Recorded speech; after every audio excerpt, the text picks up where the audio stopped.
Hello YouTube, it's Rachel. I'm going to smoke with you guys. Hang on a second. Hi YouTube, so I'm going to do a vlog to the best of my ability. Kiki's giving me trouble right now, so I keep having to fuss at her. Hold on. There's a lot of noises going on today. I'm sure there's going to be a lot of distractions, but I have to do this video for so many reasons. I'm pretty sure I can contain myself. I've had very difficult 24 hours, more than 24 hours.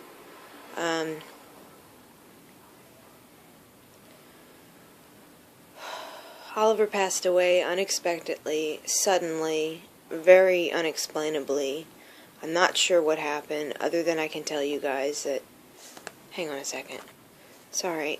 Kiki's been super attentive, yet super needy, and it's been absolutely difficult because I'm trying to keep her good, and I really am trying to make sense of what just happened. The day before Mother's Day at 6 o'clock, Oliver passed away. I'm not going to give you guys the details because it was horrific in so many ways that I've tried to record this video a total of 3 times.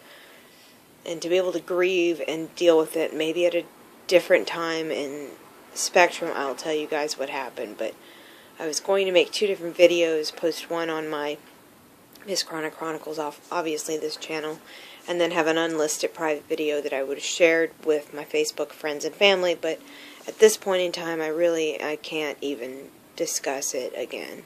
The people who know what happened, but I can't discuss it in detail. Doesn't make sense. None of it makes any sense. There are scratches on me because he had a really rough day. There are literally on this side I have a bruise and a scratch. He was very he was running away, and he'd come back and he was uncomfortable, and I didn't really know that anything was technically wrong because he's vocal anyway.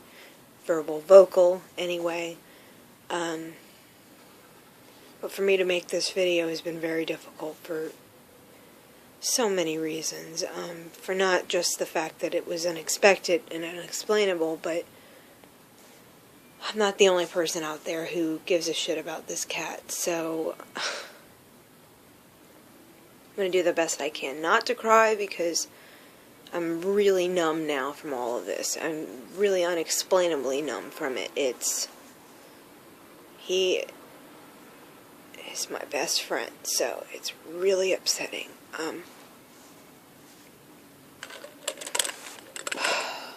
So we're going to just toke, and I decided to go ahead and cancel every single one of my appointments for my physical therapist because I feel more pain than I feel anything else. Nothing's getting even closer to better. I feel more frustrated. I feel less mobile. The exercises are causing me to have to... Sorry, guys. Are causing me to have to rest even more, smoke even more. It's not something I can be dealing with when my very shoulder's killing me, and they're working on my lower back, which I thought, okay, yeah, let's do that, but I'm going to ask the doctor if they can reverse the order for PT and work on my upper shoulder, between my shoulder blades, because this is, I can't, you're asking me to irritate the very thing that's irritating me every day. More. For what? To have lower back pain too? I already have it. I don't need to irritate it and exacerbate the problem. That's what's happening. So, I basically have notified them that obviously I just lost my pet, and so I'm just trying to focus on myself right now and not freaking myself out more with having to rush to an appointment every other day this week, which would have been what it was. And my cat will be cremated probably today or who knows this week, but I'm not getting the ashes back, so that's really hard because I don't want them back because of the fact that ashes in general kind of creep me out, but it's more of the spirit, and I have felt like I've seen him 1,000 times in the house, which has been very hard. I said I didn't want to cry,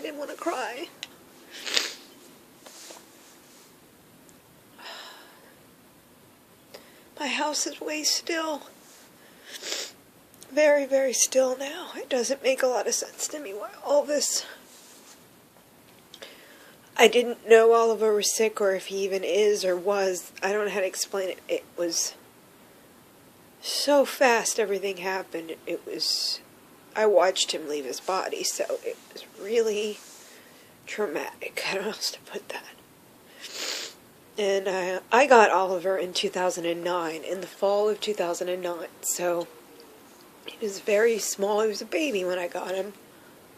And I raised him till he took his last breath, so it's like, this was so not expected. It was so not well received, because I didn't even know how to process all of it initially when it happened, and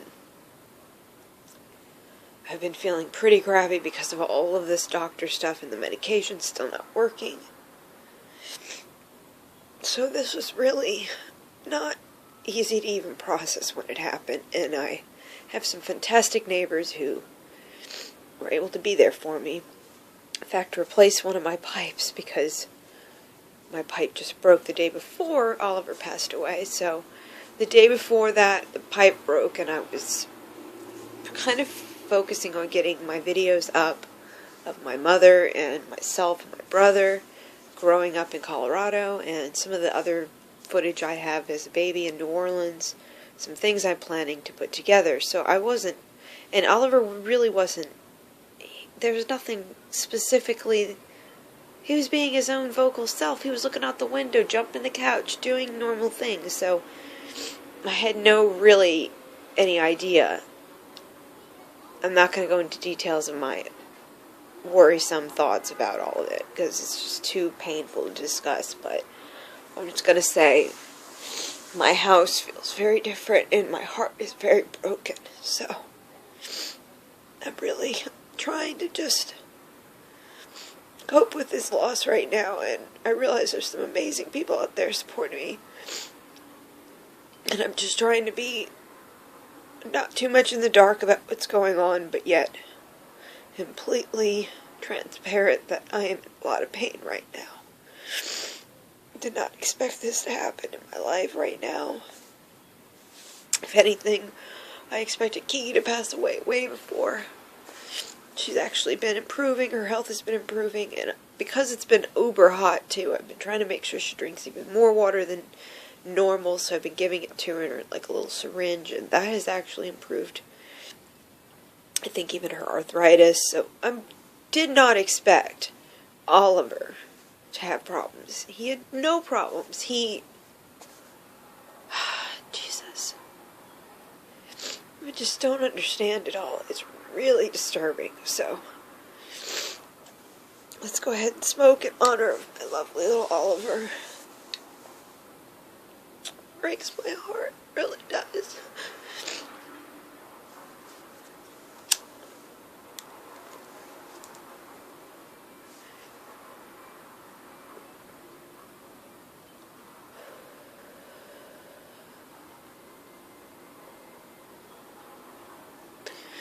I will not be getting another cat for a little while because I have to process all this, and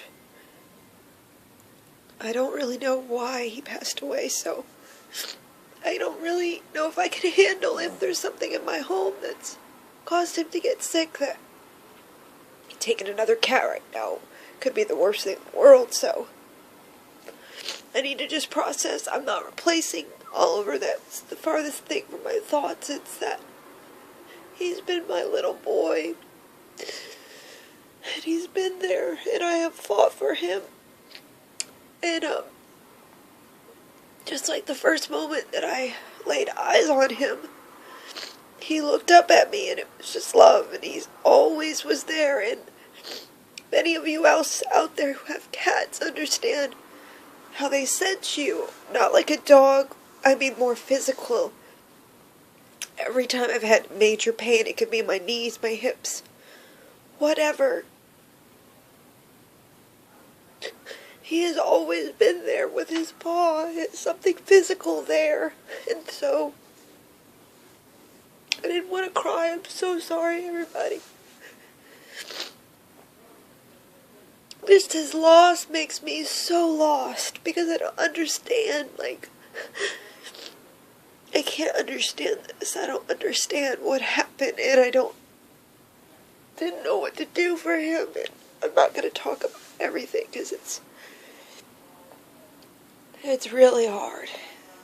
A few hours before he passed away, he got very loving, to the point he kept just putting his head against me and his paw out and reaching for me, and anytime I'd move, he'd come closer. So his behaviorisms in the last week have kind of blown me away because he's been scratching to go out the door. He was trying to leave.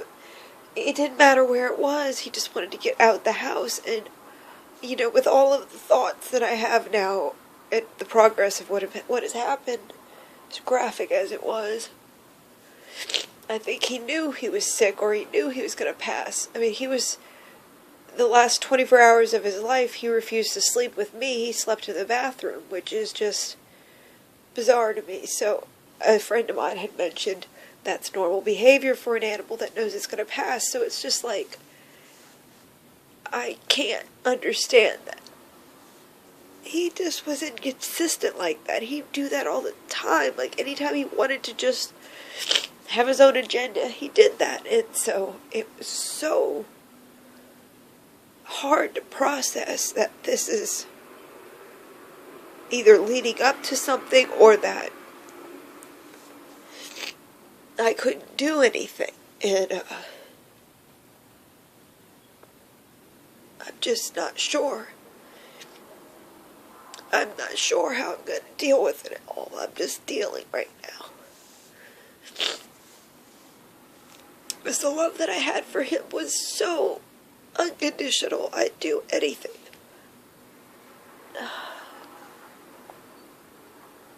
And the most resilient cat in the whole world. He went through being held up at Border Patrol with my friend, ex-fiance, let's put it that way. He's a friend now. Being held with Border Patrol, checking for cannabis, because I had it, and being held on to, and scratching my ex, and then moving into a shotgun when we were back in New Orleans, and just resilient. I mean, even down to the first time I ever moved from the apartment when I had gotten him, I was so concerned he wouldn't be one of those cats who could handle traveling. And from the first time he ever was in a car to the time we were traveling from New Orleans, he did not start complaining that he was in the car until approximately day 6 of the whole traveling in a U-Haul. I mean, Kiki was probably more irritated than Oliver was at the end. It's just, that's the hardest thing to do, is that Kiki is very confused by this. If I not only mention Oliver, she's very, very, expressions. I know you miss him. She keeps looking for him if she's on the ground. If I found a toy, she's literally grabbing the toy to have it next to her, so I know she misses it. And it was really hard when he did pass away, because Kiki didn't actually see him, but she was at a point where she was standing up trying to see what was going on, and so it was not expected, that's for sure. And to have to make final plans at 7 o'clock at night. 6 o'clock, he passed away. By 7, I was trying to get to a hospital, thanks to my neighbors helping me figure out where to go and just talking through everything with me. I was able to deal with it, and having a friend drive up and physically go with me, and that I swear to God I'm so thankful for. Not only was it just such a dramatic day, but to have the amazing support that I did, it's like your emotions are everywhere. I'm very grateful for that, but I'm so utterly not okay with the fact that Oliver's not here. There's no trade-off for that, you know? It's just real pain. I actually got Oliver when I moved into my first apartment by myself, working for the amazing company I worked for right before I became disabled. So he became very sensitive to my pain and tolerating me being inconsistent if I had to be with feeding him or whatever else. He was amazing. He was so resilient, and that's why I couldn't give up on him, because he couldn't give up on me. He was always there since a little baby. He was always there. He mimicked Kiki for so long, and Kiki, I thought, because dogs poop in the corner on occasion. Well, Kiki would have her moments quite a bit at the first apartment. She was very bad. But when Oliver was a baby, he started mimicking. And I actually caught him when he was like 6 months old, squatting and taking a shit in the corner just so he could get Kiki in trouble. Because Kiki kept getting in trouble for it. And then I found out it was never Kiki. It was always Oliver. And that was just funny. That just explained his personality since a baby, that he was the bad, silly, mischievous, vocal, and utterly loving. Sensitively, utterly loving. I mean, I think the first morning that I woke up yesterday, and I was just like, here's Mother's Day, and I've lost my baby, and I have to clean my house and basically remove the things that are going to hurt me the most right now. So I started cleaning, and I was like, trying to just, you have to understand that even the couch, the markings in the couch, I'm so glad they're there, because I can touch him, I just brushed him the day before, and I had just brushed him all to keep him calm, because he was really, really vocal at the end. He didn't even sound like himself. He sounded like a baby kitten. It was really creepy, because it just like he reverted back to a kitten who wants milk. He was just not whining, but a different kind of sound. It was just so hard to take in, because it didn't feel real when everything was happening. But so the next morning I woke up and I realized that I missed him even more, because I didn't realize until he was gone how much he really was always there. It's been a very difficult 48 hours at this point, and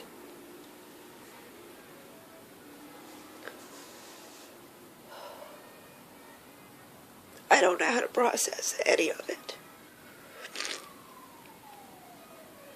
To be able to leave my door open in the patio and not worry about the plants, because Oliver would be the only one who'd really have an interest in eating them, I feel guilty. I feel actually guilty. And let Kiki sit out on a pillow yesterday and some of this morning. And I have an umbrella set up so she was not being overwhelmed by the sun. And, she was smiling. And it broke my heart on one hand, because here's Oliver, the reason why Kiki has not been able to sunbathe, because one would get jealous of the other. Oliver would be scratching at the door. It would be chaos between keeping them comfortable. Kiki is very resilient, and I know I can't not love Kiki to the depth of how much I love her, and I do, but I'm just feeling this horrible hole in my heart, because I don't understand why Oliver's not here. He was much younger than Kiki. And as far as I knew, he was healthy, so it's just very, very, very hard to process it. If I had explanations to all this, mentally, I think I could process it easier, but this doesn't make sense, so I'm brokenhearted, truthfully, and that's why I cannot rush into another situation. I'm not one of those kind of people who try to cope with pets. I got the pets for the responsibility, because it kept me moving. And not to mention that I grew up with, cats, so it was like an amazing nostalgic thing for me, because I didn't realize how much I had missed having the purring, having that slow anti-anxiety in your house that is always going to be chill. A cat just tends to be chill, and Oliver was very sensitive to emotions, so he knew what to do when he needed to do it. Except he was like the most masculine cat I've ever had, so, you know, him being tearing up my couch while I was always vlogging is just his symbol of always, hey, I'm in the room, pay attention to me. He's so, you know, so it was really not, I didn't know how to even process it when it was happening, and I didn't know what to do, so I don't want to talk about the rest of it, you know. It just was such a fast action. I have to figure out, now what do you do with the body, and that's not ever something I thought I was going to have to deal with flashes now constantly for 2 days of the look of his face when he passed away. I literally saw there be this spirit and then no more, and that kills me, because I've never experienced that.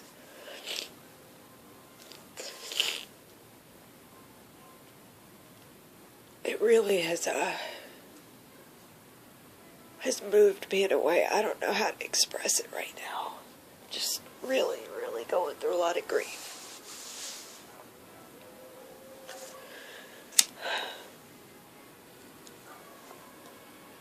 I think the most intense thing is, now every single Mother's Day, the day before, I will think of Oliver, and, you know, I look through my Instagram and I was like, he was literally the most beautiful cat I've ever owned or ever seen. Literally. I mean, just his personality would exude himself. I mean, I don't know.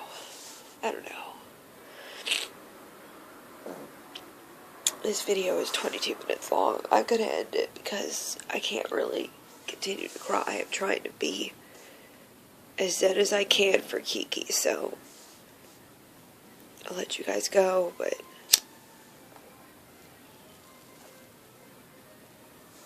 stay tuned when I can get myself back to gear. Dealing with nothing but fatigue and nothing but pain, and it's just so not something I expected to be dealing with, this loss. I did not expect to be dealing with it.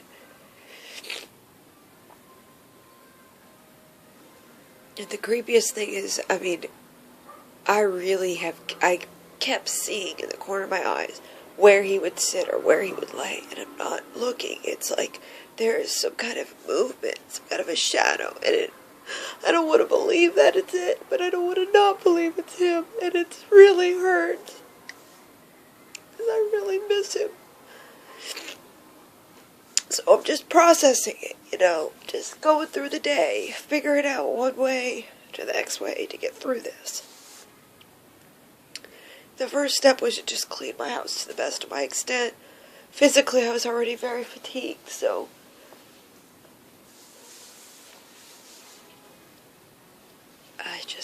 I don't know. It's scaring me because I'm like, God, why is all this happening right now? This is not the kind of things that are going to keep me strong. It's the things that are going to bring me down. He gave me purpose, and so does Kiki, so it's a lot of love I'm trying to pour into Kiki. So she handles this loss well too, because she's very confused. Like, it's something I've never seen before. When she grabbed his toy and just laid next to it, and just broke my heart, so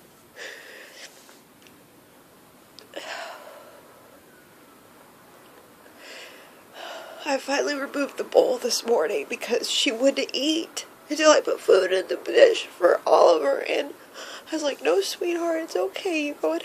She just kept looking at me like, where's Oliver? Why aren't you feeding Oliver? It's so painful. I'll see you guys later. I will vlog as soon as I can. In the meantime, all my family and friends, comments below obviously on Facebook. You can see and comment there too. But if you're a new subscriber or a fan of Oliver, he's Kiki and my little angel now, I guess. I don't know how to process this, but